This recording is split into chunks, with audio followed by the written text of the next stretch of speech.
하나님 말씀은 요한복음 5장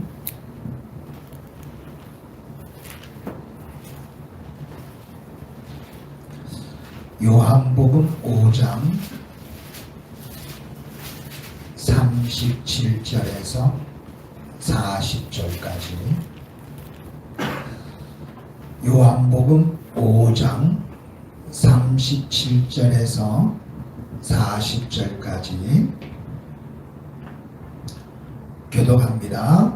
신약성경 151쪽 요한복음 5장 37절부터 40절 교독합니다. 또한 나를 보내신 아버지께서 친히 나를 위하여 증언하셨느니라. 너희는 아무 때에도 그 음성을 듣지 못하였고 그 형상을 보지 못하였으며 그 말씀이 너희 속에 거하지 아니하니 그가 보내신 이를 믿지 아니함이라. 너희가 성경에서 영생을 얻는 줄 생각하고 성경을 연구하거니와 이 성경이 곧 내게 대하여 증언하는 것이니라. 그러나 너희가 영생을 얻기 위하여 내게 오기를 원하지 아니하는도다. 아멘. 오늘 수요 기도에 참여한 여러분들을 예수님의 이름으로 축복합니다. 3대가 잘 되시기 바랍니다. 모든 기도가 응답되기 바랍니다.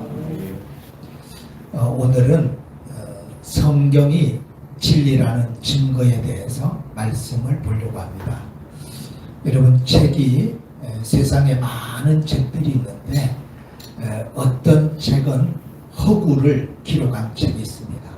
말 그대로 소설이죠, 소설. 없는 것을 기록한, 상상해서 기록한 것이 있습니다. 또 역사책이 있습니다. 역사를 기록한 책도 있죠. 여러분, 성경은 하나님의 말씀으로 진리의 책인 줄 믿습니다. 바로 이 성경은 진리의 책이라는 거예요. 오늘 예수님은 성경에 대해서 이렇게 말하고 있습니다. 너희가 성경을 연구하는데 성경을 통해서 너희가 영생을 얻는 줄 아노라. 그 성경이 나에 대해서 증언하고 있다. 그렇게 말하고 있어요. 여러분, 예수님이 하나님의 아들인 것을 하나님이 증거하고 성경이 증거하고 있다는 거예요. 그러면 성경이 진리라면 예수님은 하나님의 아들이 맞죠? 그러니까 우리는 성경이 진리라면 성경을 믿어야 되고 성경이 증거하시는 예수님을 믿어야 된다는 거죠. 그런데 예수님을 믿지 않는 사람들이 많죠. 오늘 성경에도 보면 40절에 그러나 너희가 영생을 얻기 위하여 내게 오기를 원하지 아니하노라. 영생을 얻기 위하여 예수님께로 오고 있지 않다는 거예요. 예수님을 믿지 않는다는 거죠. 시편 기자는 하나님을 믿지 않는 사람을 향하여 뭐라고 말했어요? 어리석은 자라고 말하고 있습니다. 하나님을 믿지 않는 자는 어떤 자라고요? 어리석은 자. 우리가 과거에 하나님을 믿지 아니했다면 우리는 어리석은 자죠. 지금도 많은 사람들이 예수님을 믿지 않는데 그것은 어리석은 일이라는 거예요. 왜냐하면 성경은 진리의 책이기 때문에 그렇습니다. 성경은 사실이고 또 그것은 진리라는 거예요. 성경이 진리라는 것을 믿습니까? 사실이라는 걸 믿어요? 성경은 진리고 사실이라는 거예요. 그 성경이 예수님에 대해서 증거하고 있기 때문에 우리는 예수님을 믿어야 된다는 거예요. 오늘 저는 성경이 사실이라는 증거 3가지를 여러분에게 보여주려고 합니다. 오늘도 역사 공부 같아요. 제가 한번 물어볼게요. 평화의 상징이 뭐죠? 네, 평화의 상징이 비둘기죠. 비둘기가 잎사귀를 물고 있죠. 그 잎사귀가 무슨 잎사귀예요? 올리브 잎사귀. 지영구 집사님이 정확하네요. 나는 비둘기만 알았는데. 자, 여러분, 여기 비둘기가 올리브 잎을 입에 물고 있어요. 이게 평화의 상징입니다. 전 세계 사람들이 평화의 상징하면 비둘기를 말하고 있습니다. 그러면 이 비둘기는 어떤 비둘기냐? 바로 노아 시대 때 나오는 비둘기예요. 자, 창세기 8장 11절을 봅시다. 창세기 8장 11절. 창세기 8장 11절 구약성경 10쪽입니다. 같이 읽습니다. 저녁 때 비둘기가 그에게로 돌아왔는데 그 입에 감람나무 새 잎사귀가 있는지라 이에 노아가 땅에 물이 줄어든 줄을 알았으며. 자, 여기 보면은 노아의 홍수 심판 이후에 이제 물이 줄어들었는가 해서 까마귀를 내보냈는데 까마귀는 돌아오지 않습니다. 비둘기를 내보냈더니 비둘기가 감람나무 잎을 입고 왔다. 감람나무 잎을 물고 왔다. 이 감람나무가 올리브 나무를 말하고 있죠. 올리브 나무 잎을 말하고 있어요. 여러분, 노아의 홍수 심판 때 나오는 새가 비둘기입니다. 그 비둘기가 평화의 상징이 된 거예요. 그러면 예전에는 이 고대 그리스에는 평화의 상징이 올리브 나무였어요. 올리브 나무가 승리와 평화를 상징하고 있었습니다. 그런데 이제 로마 시대에 로마가 기독교가 되면서 로마의 국교가 기독교가 되면서 로마가 평화의 상징을 비둘기로 정하게 됩니다. 그 이후로 지금까지 전 세계인들이 비둘기를 평화의 상징으로 믿고 있다는 거예요. 이 말은 바로 성경에 나오는 그 비둘기가 평화의 상징이 되었다는 거예요. 그러므로 성경은 진리인 줄 믿습니다. 그 다음에 두 번째 증거는 뭐냐 하면은 여러분들도 요즘에 코로나 때문에 세계보건기구에 대해서 좀 보게 되었어요. 그죠? 그전에는 우리가 세계보건기구에 대해서 별로 관심이 없었는데 이제 지금은 코로나 때문에 세계보건기구가 뉴스에 나오고 많이 주목을 받고 있습니다. 여러분 여기 보면은 세계보건기구 마크를 보세요. 보이는지 모르겠지만 이 마크를 보면은 장대에 걸린 노뱀이 있습니다. 바로 장대에 달린 노뱀이 세계보건기구예요. 자, 장대에 걸린 노뱀 알죠? 모르시더라도 천국 가는 데는 지장이 없습니다. 근데 알면 좋겠죠. 여러분 우리 한번 성경을 보도록 하겠어요. 민수기 21장 민수기 21장 민수기 21장 9절이죠. 구약성경 231쪽 민수기 21장 9절 같이 읽습니다. 모세가 노뱀을 만들어 장대 위에 다니 뱀에게 물린 자가 노뱀을 쳐다본 즉 모두 살더라. 여러분 이스라엘 백성들이 하나님 앞에 불평하니까 하나님이 불뱀을 내려서 심판을 하게 됩니다. 그래서 이스라엘 백성들 중에 불뱀에 물려서 죽어갈 때 모세가 하나님 앞에 기도하죠. 그랬더니 하나님께서 노뱀을 만들어서 구리뱀을 만들어서 장대 위에다가 높이 달아라. 그걸 쳐다보면 살리라. 그 말씀을 믿고 쳐다본 사람들은 살게 되었습니다. 바로 이 장대에 달려있는 구리뱀이 세계보건기구의 마크가 된 거예요. 오늘 처음 알았죠? 네. 그 여러분 얼마나 신기해요. 모세 때 그러니까 모세 때 나왔던 그 구리뱀이 세계 사람들이 인정을 하고 있다는 거예요. 여러분 출애굽의 역사 사실인 줄 믿습니다. 이 사실을 모르는 사람들은 아니 세계보건기구에 왜 뱀이 나오냐. 뱀이 약도 아니고 바로 하나님께서 죽어가는 이스라엘 백성들을 이 구리뱀을 통해서 살린 사건이 바로 민수기에 기록되어 있죠. 그래서 이 구리뱀이 이제 세계보건기구의 마크가 되는데 1948년에 세계 보건기구가 설립되고 지금 현재 194개국이 이 기구에 지금 속해져 있습니다. 바로 세계 보건기구의 마크가 장대에 달린 뱀인 것처럼 성경은 진리라는 거예요. 여러분, 성경 속에 있는 그 장대에 달린 뱀이 가짜라면 전 세계 사람들이 왜 그것을 마크로 인정했겠어요? 여러분, 그러므로 성경은 진리인 줄 믿습니다.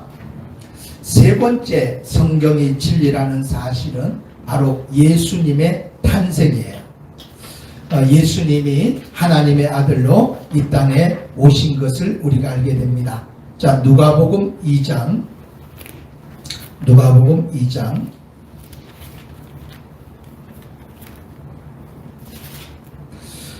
누가복음 2장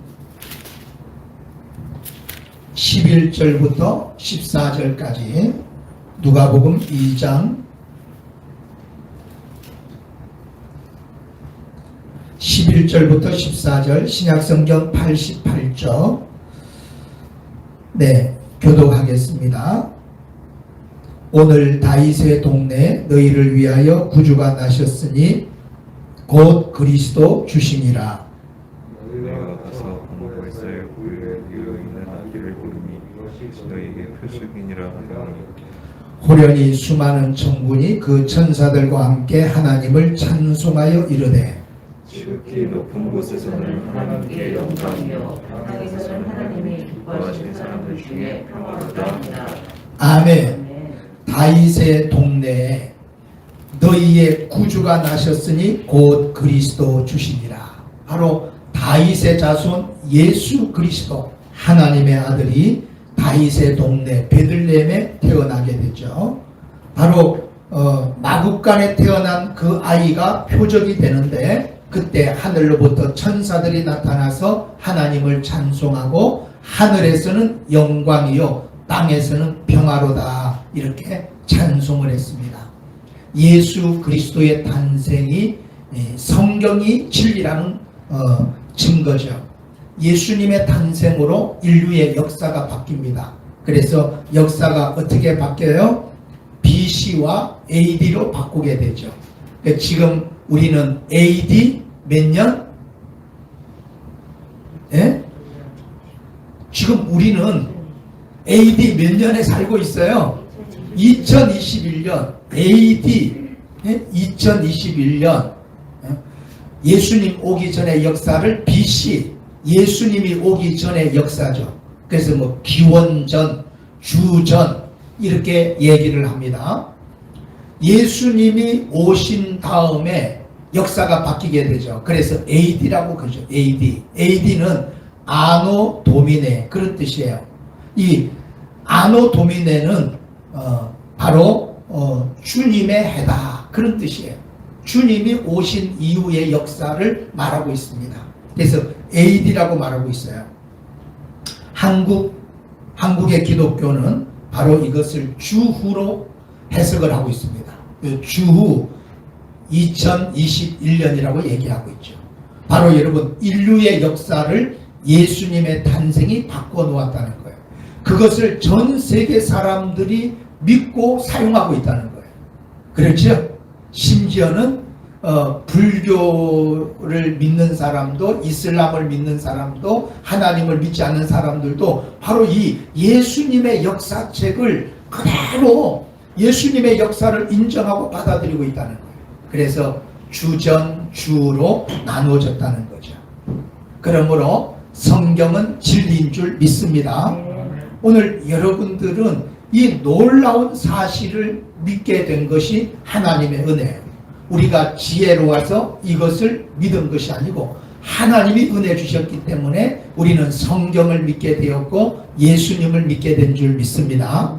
그래서 여러분 성경은 진리입니다.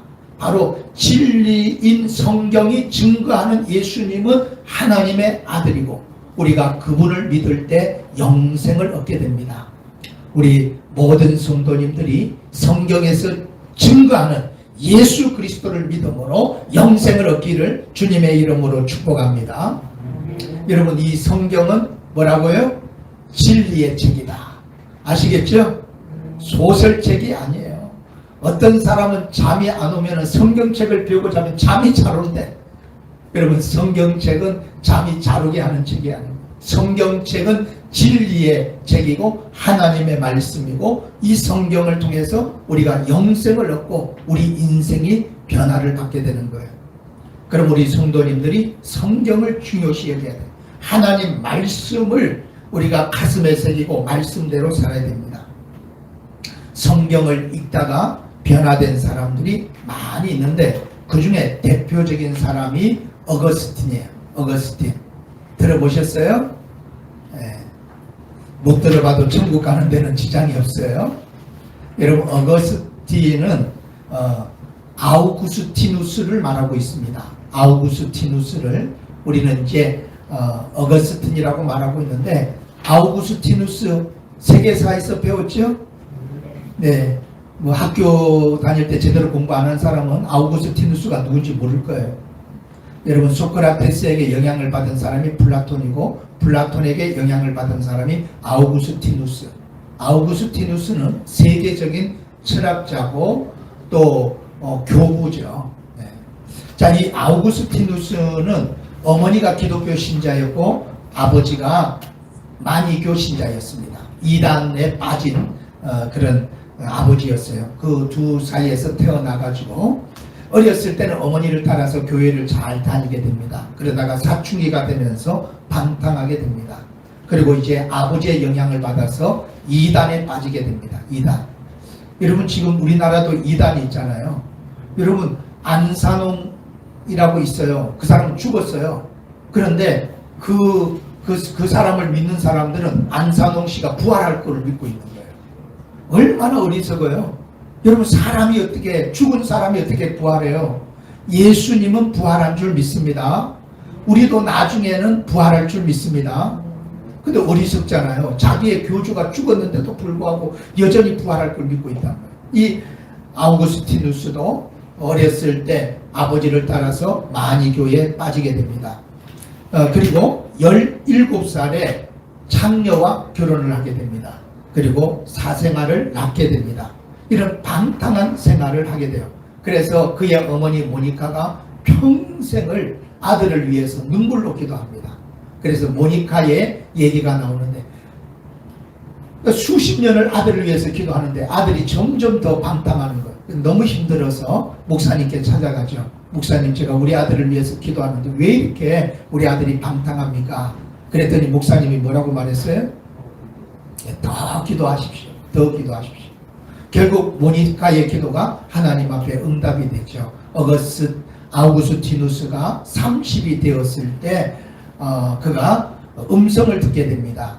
그러니까 아이들이 막 노는데 책을 펴서 읽어봐라, 책을 펴서 읽어봐라 이런 노래를 부르는 거예요. 그 아이들의 노래를 듣고 그가 성경책을 펼치게 됩니다. 로마서를 읽게 돼요. 그리고 로마서를 읽고 그는 변화되고 구원을 받게 됩니다. 그리고 이제 그는 모든 방탕한 삶을 정리하고 고향으로 돌아가서 수도사의 삶을 살면서 많은 책과 그리고 저서를 남기고 영향을 미치게 됩니다. 아우구스티누스의 유명한 책이 뭐죠? 네, 세계사 시간에 다 졸았네요. 네, 고백론입니다. 아우구스티누스의 고백론. 이 아우구스티누스 여러분들이 이제 어거스틴이 우리는 교회에서는 주로 어거스틴이라고 얘기합니다. 어거스틴의 유명한 뭐가 있죠? 평화의 기도 알아요? 주여 나를 평화의 도구로 써주소서. 그 어거스틴의 기도예요. 아우구스티누스의 기도죠. 또 이 어거스틴은 굉장히 경건했습니다.